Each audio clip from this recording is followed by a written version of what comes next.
Good morning. It is not my intention to preempt the discussion we will have coming up shortly between Reverend Nick and our guest, but I found it difficult not to do some reflection given that next Sunday marks a major milestone in our collective pandemic experience. We will be back together in our sanctuary after being absent for almost a year and a half. I think back to the spring of last year when we received guidance from UUA regarding long-range planning for congregations. The initial recommendation in March of 2020 was that we should anticipate doing services remotely until at least May of 2021. Your initial reaction may have been something like mine. Really? Over a year? Well, here we are in August of 2021. For me personally, there have been some ups and some downs during the pandemic. It has definitely been one of the defining events of my lifetime. Until very recently, family contact has been limited. I still have not hugged my grandkids in over a year and a half. Experiences that give me pleasure and stretch my mind have been canceled or only available on Zoom. And a side note on Zoom, I shouldn't complain too much. I can't imagine going through the pandemic without it or something like it. On the flip side, I have survived, at least so far, and the people I care deeply about have survived. I was able to continue my work remotely, unlike many others who had no choice but to show up in person. And I was able to maintain contact with all of you. I feel that in some ways the bond between us has been strengthened by our shared experience. Since I joined the Sunday services team about a year ago as a worship associate, my responsibilities have been carried out on Zoom, and the bulk of those in our kitchen at home. When we return to the sanctuary, I may have some new skills to learn, but I'm looking forward to it. One final thought. Americans are often viewed as a can-do people. As a general rule, this may be true, but it obviously does not extend to our response to this pandemic. However, the experience has convinced me more than ever that we are a can-do congregation, and I believe that the upcoming year will be full of continued commitment and new opportunities. Come, let us worship together as we step into this exciting year to come. We light this beacon of hope, sign of our quest for truth and meaning, in celebration of the life we share together.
Good to see you. Good to see you too, my man. This is my friend Blair. Some of you know him from being a leader in the community. How many years have you lived here now? Like going on 12. 12. Going Well, on 12 so, years. You know, becoming a real staple of the community, and I'm so glad that you've agreed to come and have some conversation with me as my congregation's getting ready to come back into the full swing of in-person ministry. Nice. And it's been a long, hard year. And so this is actually our last Sunday before we are back together in live Sunday services. So this is all pre-recorded. But I think what a great way to go out than having a good conversation with you about this last year. So crazy. I know. So so Ant and I created these 4 questions that we're gonna have conversations about, and the first one that we're gonna talk about, and they're all kind of related to the pandemic, and we hope they're somewhat related to your experiences as well, where you are here at this precipice of a new chapter opening. So we're gonna just jump right in, and I hope these reflections from Ant and I inspire some for you as well. So, Ant, why don't you go first, okay? I'm gonna put you on the spot. Oh, I'm gonna put him on the spot. So, what have you learned about yourself during the pandemic? Nick, pre-pandemic, I'm thinking, I don't have any time. It's too much to do. Oh my God, I gotta get all this stuff done and blah, blah. Get into the height of the pandemic. Still have the same 24 hours that I had pre-pandemic. Right. And I'm getting so much more done. So I discovered I can do so much more than what I believe that I'm capable of. Pandemic, do a TED Talk, write a book, I'll make more money than I made the year before. I'm in the best shape of my life. This is amidst a pandemic. I know. And I'm thinking, what was my excuse in 2019 for not doing the things that I'm doing right now? But then I reflect on it and I say, well, the distractions weren't there. There wasn't any sports going on. Sure. Yeah. I'm locked. I'm literally locked in the house in my son's basement, just doing the thing. But again, 24 hours in a day without the distractions, without all of the noise. Right. It sounds like you were able to find more focus on what is important to you. Absolutely. What is essential and what can be let go of a little bit. Absolutely. And some of the things that I discovered that needed to be let go, I haven't looked back. Right. And I think that's going to be for a lot of folks when as we're coming back together, people are going to really be focused on what are the things that will really help me to live my most value-oriented life. What are my values and what can we do about that? It's interesting because your thing you learned about yourself is a lot about how you have become, in a way, a more effective leader or more effective in your career as a leader and a consultant and a coach and a speaker, public speaker. In some ways, I have felt during this pandemic how hard it is to lead communities when we're in the 2-dimensional space. Yeah, because you were Zooming it the whole time. Man, we were Zooming so slow. I mean, it was like, it was like a Zoom, but that makes it sound like it's going fast.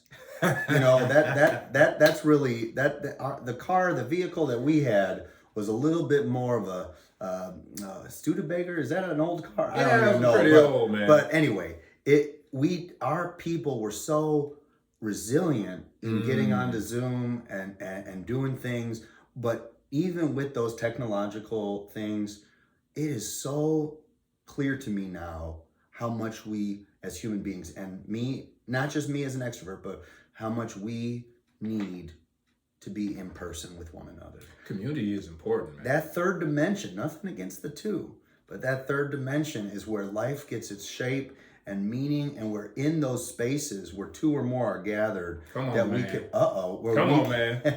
we can feel something larger than ourselves and be a part of something that we are committed to and that we want to commit to, both within the congregation and beyond the walls. So the thing I'm most focused on coming back is not taking for granted that community doesn't just happen.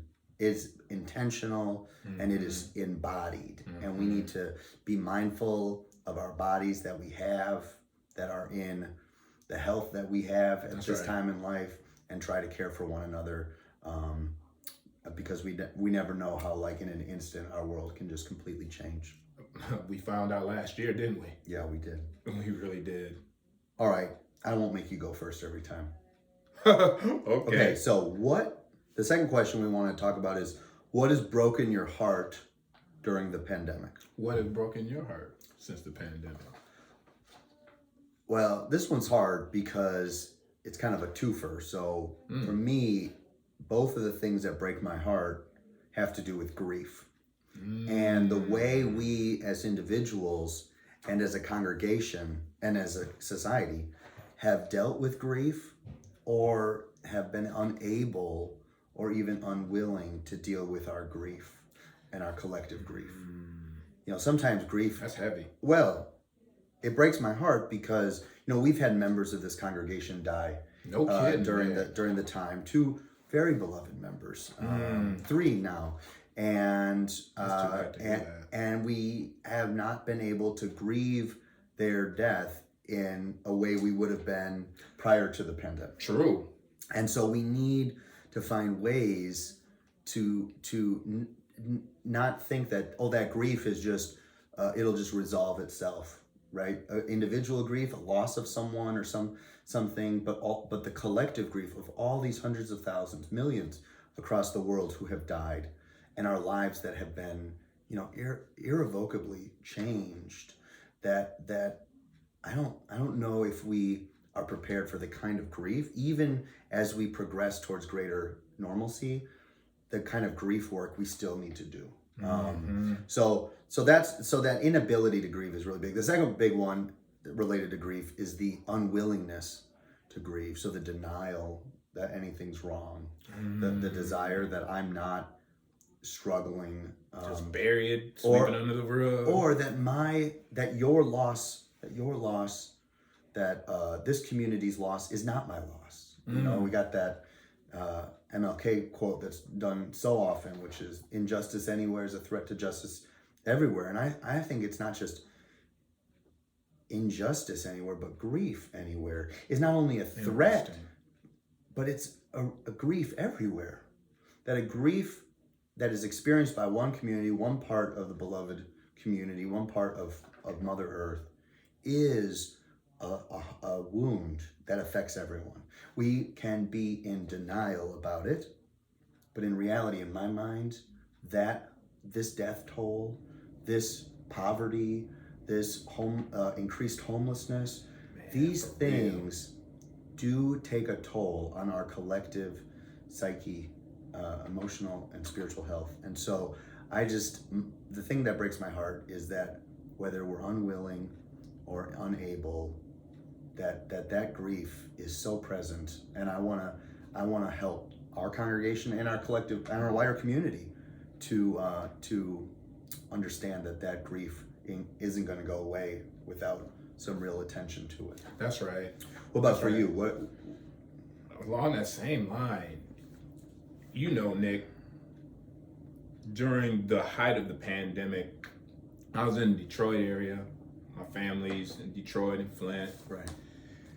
A dear friend was one of the first people in Flint to get COVID. Oh, yeah. And she was in a coma for almost 3 months. Caught COVID, looking after her husband. Now she's an older woman. I think she's in her young 70s. And she caught it going in checking on her husband, who was in a group home, home for the elderly. And she goes and her lungs collapse, kidneys fail, you know, just a variety of problems. And it broke my heart because I'm looking at it from the perspective of African American community, because when it rolled out, it was, hey, you know, disproportionately hit, you know, underlying conditions, you know, the whole thing. So I'm seeing the pandemic hit our community hard, Yeah. really hard. And to see my friend, this family friend, come out of that coma, cause for rejoicing. But what happened during that time, though, Nick, was when she was in her coma, her husband caught COVID and passed while she didn't even know he was gone. She's in coma. Yeah. Her brother looking in on her husband, he catches it, he dies. And I can't tell you how many stories back home and in my community that are like that. And it just broke my heart because it just shined a light on the disparities in income, healthcare, and those kinds of things. And I said, man, we're in America. Certainly we can do better.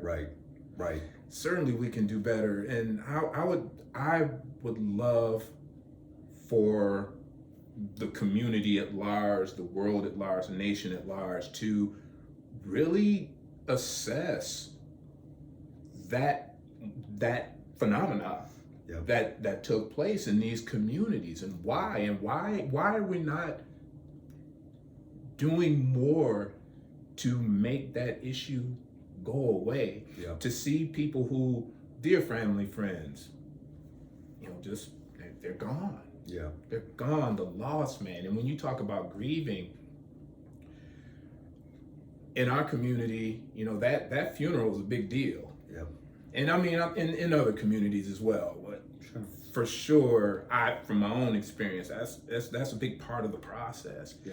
To have those people come around you and support you during the loss. And the funeral homes, they were limited capacity, just the family. And then the friends can't even come by and offer help and support and things like that. The whole 2D thing, like you were saying, I can send you support in the form of a card or a FaceTime or a Zoom or something like that. But man, there ain't nothing like getting a hug.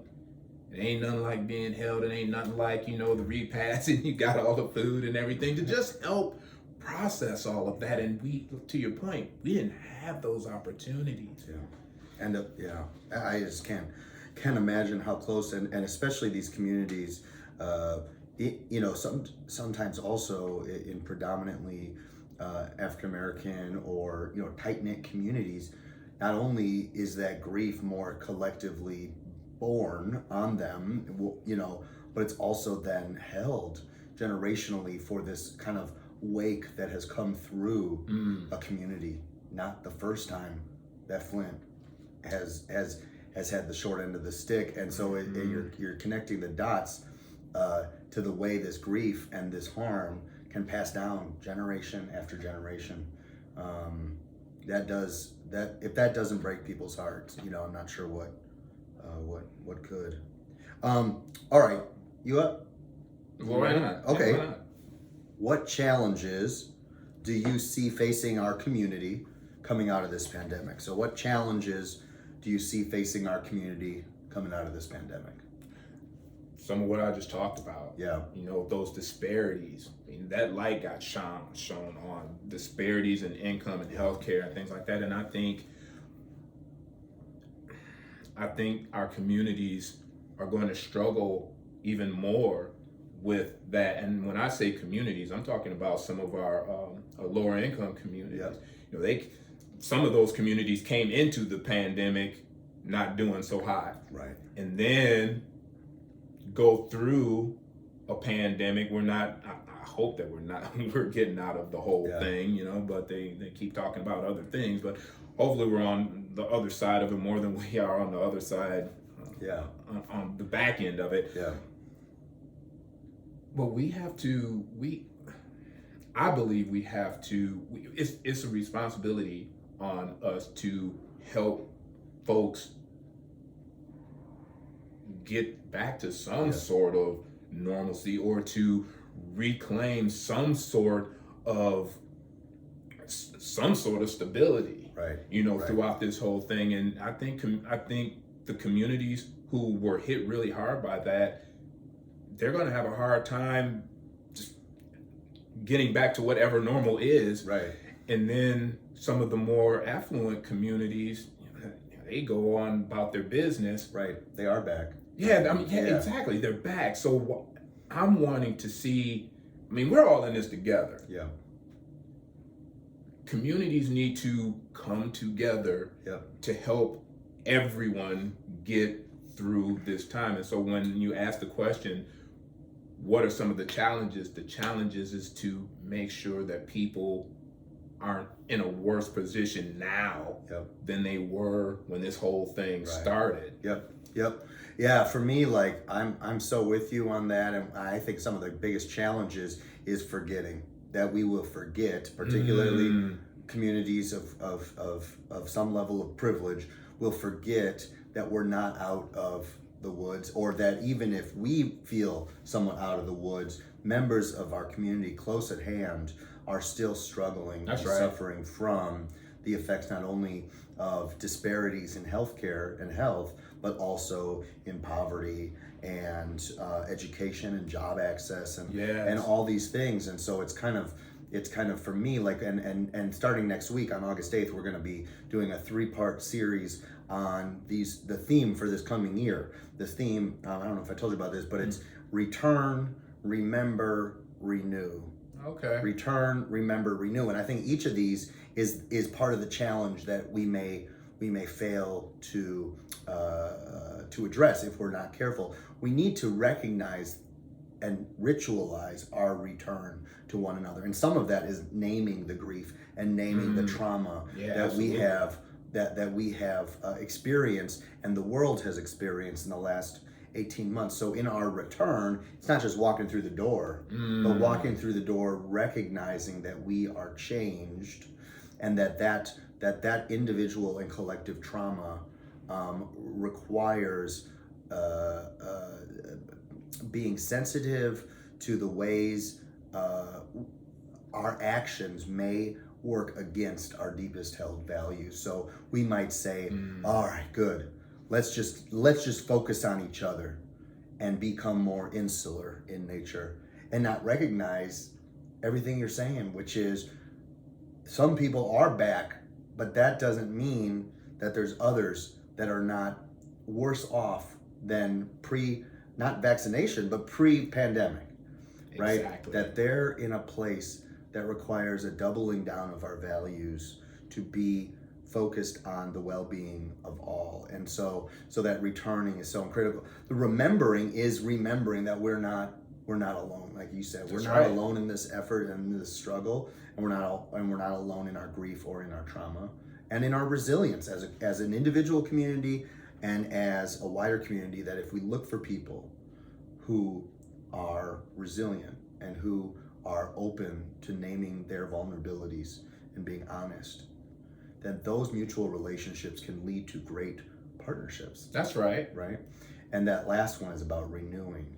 And the challenge facing us is that we will not, if we fail to renew our commitments, doubling down because we focus too quickly on just getting back to normal, we fail to see this transformational invitation to be made new, to renew, but to find new application for our values and our commitments.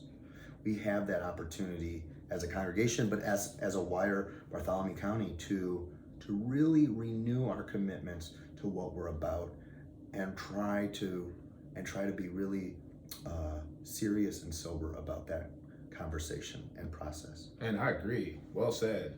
So maybe we need to get to some hope. Keep hope alive. That's right.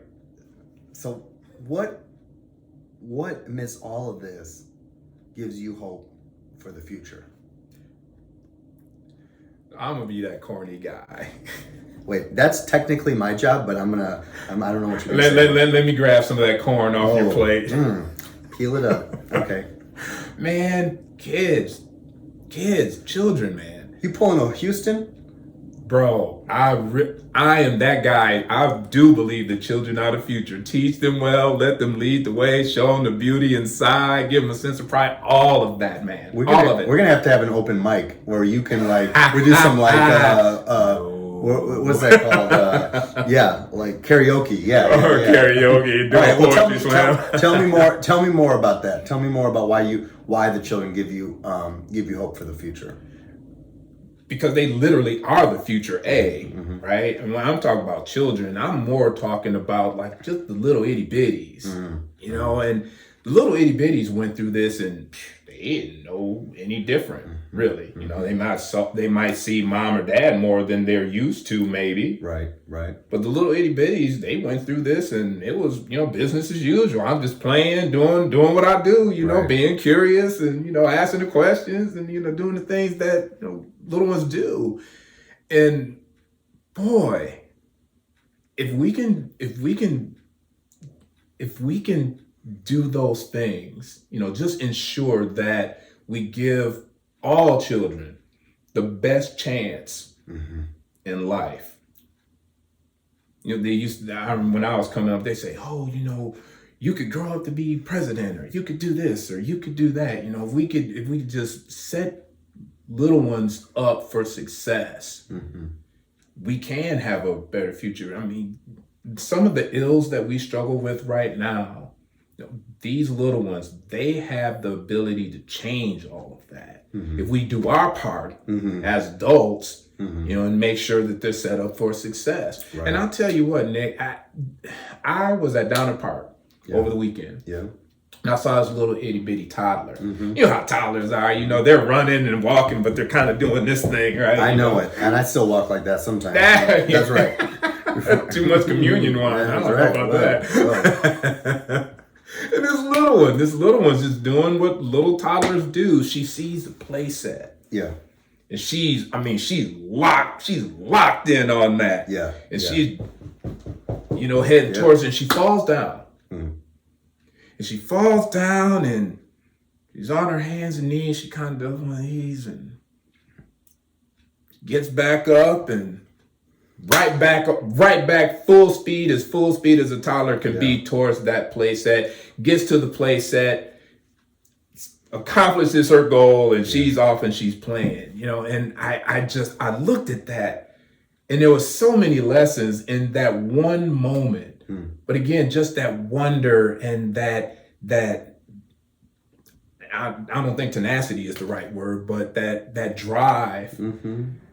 All of those things that the little ones have, that if we can cultivate those things and set them up for success, our future can be better. I believe that, Nick Cable. I do. Hey.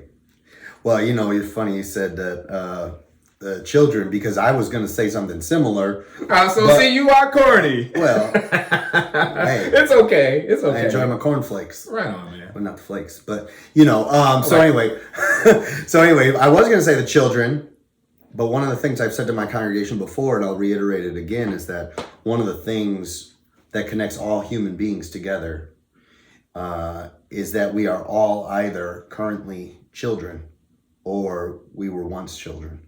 Sure. And that reality of the child, as you so beautifully articulated, that is an invitation for me, and I think for all of us, to return to the child, to return to that child within us. Yes, man. And to that longing to be loved. Yes, man. That longing to be adventurous, like that little 2-year-old running, you know, and being resilient. Yes. And not overcomplicating it and saying that child doesn't even understand what this world is about. And say, perhaps we have forgotten what this world is about. Man, preach. Yes, man. Yes. And so my hope for the future is that we evermore get in touch with that child within us that longs to be loved, connected, that longs to grow and serve, to be a helper in this life. And I think when we get in touch with that, not only can we serve our children more and serve future generations better, but our life and our past generations can be vindicated from some of the inaction that inevitably comes from our fear and from our shame and from our collective trauma. So that's my hope for the future. Well said. Well said.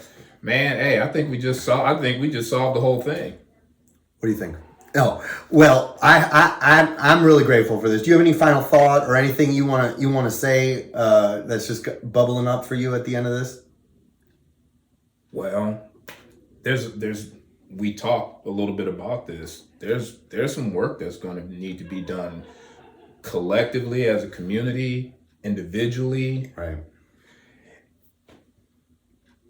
I would say, we have to do the work and understand that there's like I said earlier, everyone has 24 hours in a day. But what's the most important things that we can do, not only to serve ourselves and our family, but the greater good, humanity at large? How can we come out of this? Yep.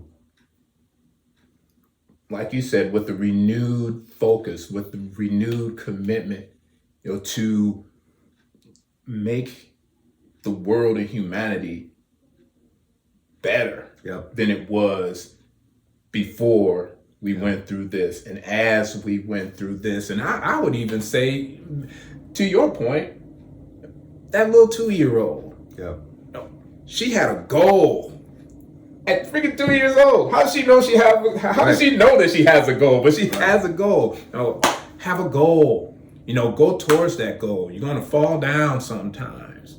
You can pick yourself back up, and you can run towards that goal and experience that joy of achieving whatever that goal is that you set for yourself, that you set for your family, that the things that you would like to see in the community that would be so fantastic and benefit so many people.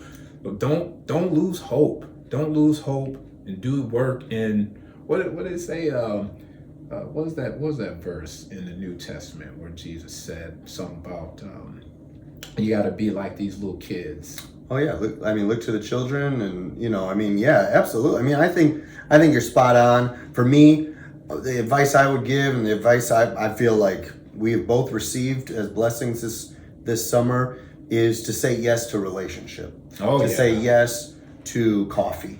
Oh yeah. To say yes. Here we go.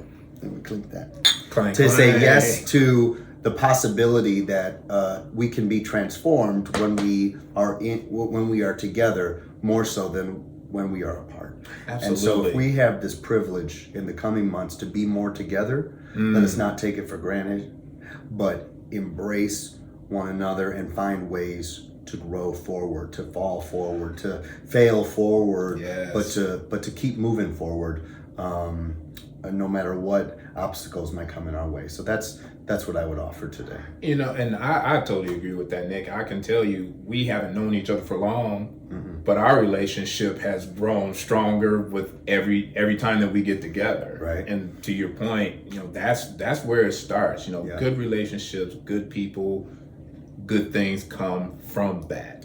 One sip at a time. One sip at a time. All right. That's awesome. Peace to you.